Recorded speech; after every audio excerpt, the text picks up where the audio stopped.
Olá pessoal, tudo bom? Vamos ver hoje então. Hoje esse é o único vídeo do dia. Vamos ver a marcação a mercado em agosto.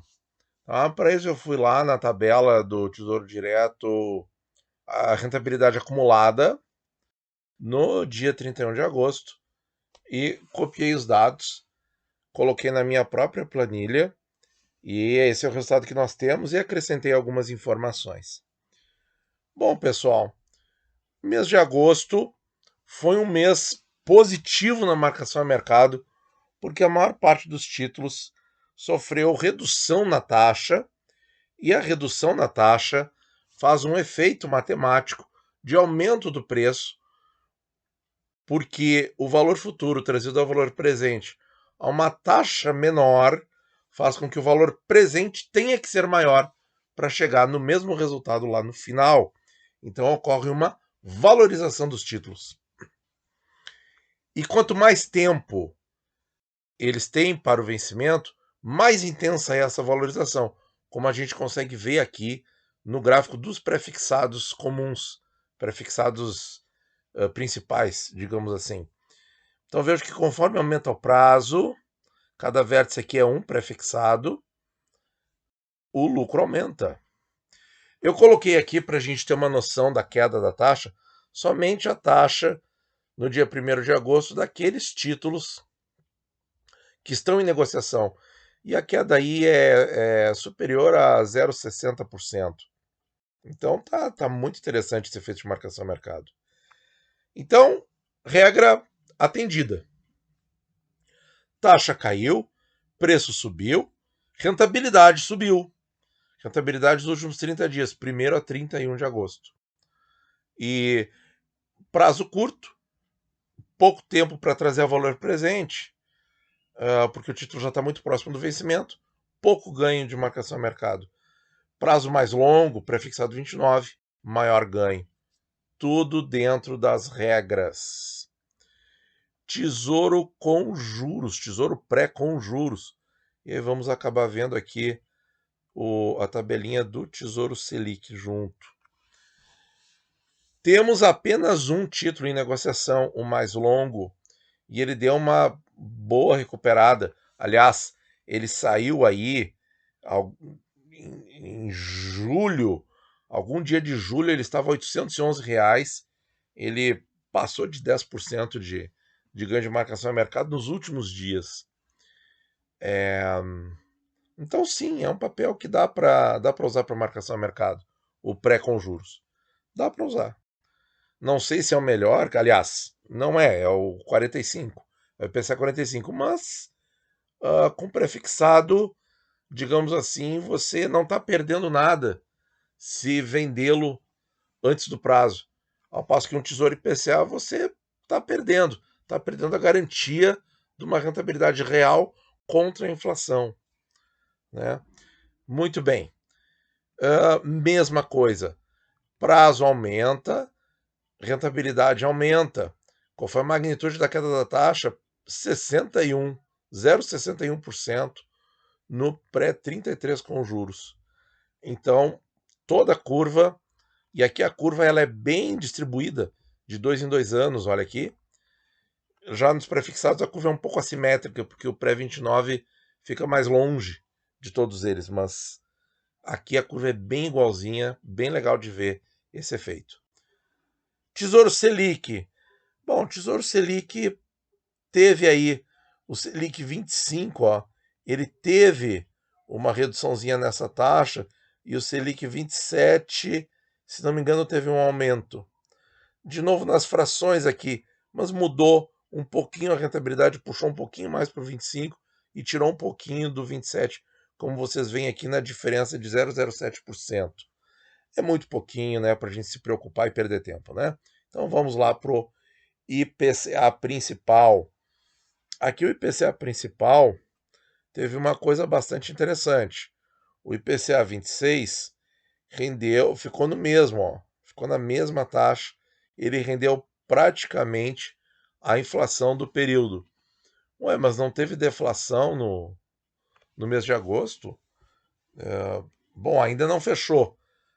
Vamos saber isso sexta-feira, mas pelo IPCA 15 teve.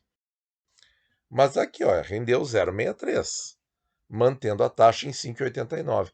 Taxa antes, taxa no dia 31 de agosto. E aí, o que aconteceu com a marcação a mercado?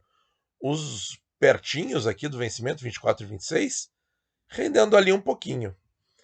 E os longões recuperando um pouco do que já perderam, né? Últimos 30 dias, aqui o ano de 2022 e aqui 12 meses. Ainda não recuperou tudo. Tem muito chão ainda para o IPCA 35 e 45 recuperarem as perdas devido à alta das taxas, mas já é um começo bem estimulante. Quanto que caiu, pessoal? Caiu 29 basis points. E já no 45 já deu retorno aí de quase 4,5, o que é muito interessante.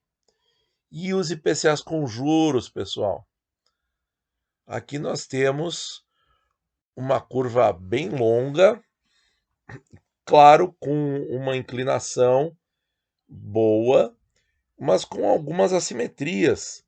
Então teve um prazo aqui que foi o com juros 40, que rendeu mais que todo mundo.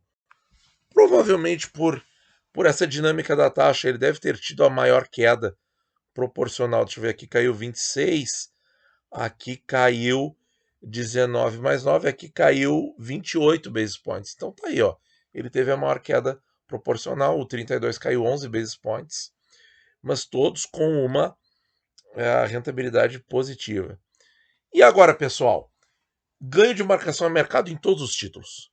Vamos comparar os títulos de formato diferente, mas com o mesmo prazo. Então, por exemplo, pré-fixado 26 versus IPCA 26. Boa, hein? Então, o pré-fixado ele tem mais risco. Logo, quando ele dá retorno positivo, ele dá mais retorno. Vamos ver se é verdade. 3,76 o pré-fixado 26 e o IPCA principal 26, 0,63. Olha aí, ó. Pré-fixado deu de lavada no IPCA nesse mês. Mas, de novo, mais risco. Qual risco? Inflação. Então, esse ganho de marcação a mercado é um pouco arriscado, digamos assim, literalmente. Tem muito risco e é arriscado, tá? Muito bem. Vamos ver agora o pré-33 com juros versus o IPCA 32 com juros. Então, IPCA mais seguro, protege da inflação. Então, prefixado 33, mais arriscado, deve ter dado maior retorno, 6,32%. Vamos ver o IPCA 32. 1,54. Olha aí, pessoal. 6,32 contra 1,54. Não estou dizendo que prefixado é melhor. Não. É relação risco-retorno. Eles têm mais risco. Então, numa situação favorável, eles dão mais retorno. Mas na situação desfavorável, todo mundo aqui com certeza se lembra da dor de cabeça que eles dão. Vamos ver agora o IPCA principal versus o IPCA com juros. Aqui vamos explorar mesmo os vencimentos que não estão mais disponíveis no Tesouro Direto. Acho que eu consigo colocar na mesma tela todos eles. Consigo. Olha aí que bom. Então vamos ver.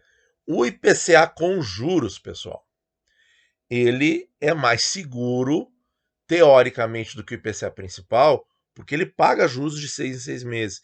Ele oscila menos na marcação de mercado? Sim. Então, quando há um movimento favorável, como ele é mais seguro, ele ganha menos. O IPCA principal é mais arriscado que o IPCA com juros. Então vamos ver aqui, ó. No prazo de 2024, o IPCA principal ganhou 0,42, o com juros ganhou 0,41. 0,01 ponto, mas tá dentro da regra, né? Porque o principal ganhou mais. O 26 ganhou 0,63. O 26 com juros ganhou 0,59. Muito parecido. Mas, de novo, o IPCA principal ganhou mais. O 35 a 2,41. O 35 a 1,78. E o 45 a 4,35. O 45 aqui a 1,89. Mas reparem aqui, ó, na coluna C de julho, praticamente. Olha aqui como a pancada no 45 é menos da metade no IPCA com juros. E aqui no ano de 2022 e aqui nos últimos 12 meses. Então não adianta, pessoal. A melhor forma de investir continua sendo uma carteira balanceada, porque o IPCA com juros vai te dar mais segurança, mas em momentos favoráveis vai te dar menor rentabilidade. E o IPCA principal, ele vai te dar muito susto, né? Olha aqui, olha isso, né? Ah, tá, 4, olha aqui, em um único mês, o 35 deu prejuízo, foi em julho, deu prejuízo dos últimos 12 meses, mais que dos últimos 12 meses. Isso é uma loucura. Coisa que o Tesouro IPCA principal faz, especialmente os longos. Então, temos que ter uma carteira balanceada com os dois ativos, certo? Muito obrigado por ouvir e bons investimentos a todos.